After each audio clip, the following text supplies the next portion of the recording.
In this video, we're going to discuss how to change the point size of the points in the point cloud to adjust the visibility.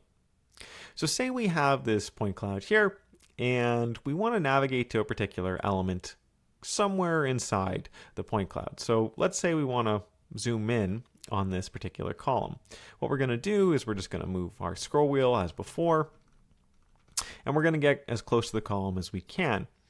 Now, what you'll notice is you see a lot of dispersion between these points, a lot of space between them. And that's because we've zoomed in considerably. And now we can actually see the distance between the points that the lidar scan took. This is part of the process. It's always going to happen.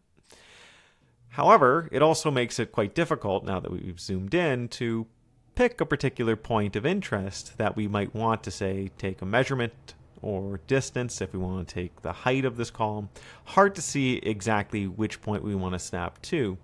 So now that we've zoomed in a bit, we can go to the main action menu, left click on point size, and here you'll see a slider that allows you to change the diameter of these points. It starts at point 1 and goes fairly high.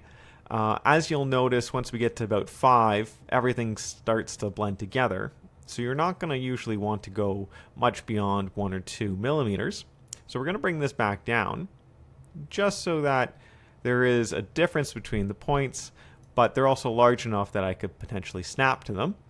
So now you can see the bottom of this capital, let's say, starts along this line. So I can zoom up on these points, and as I do, more dispersion becomes apparent. If you want to increase the size to make it easier, you can do that again as you zoom in. And so now if I wanted to, again, take the, say, height of this column, I'll go to the measurement tool, left click on height, and now I can snap to those individual points. So I'm going to snap there, zoom out, go to the base, zoom in, and as I zoom in, I see that we get more distance between those points. These are fairly grouped together, so maybe I want just a little bit off the column because this is going to be mounted up.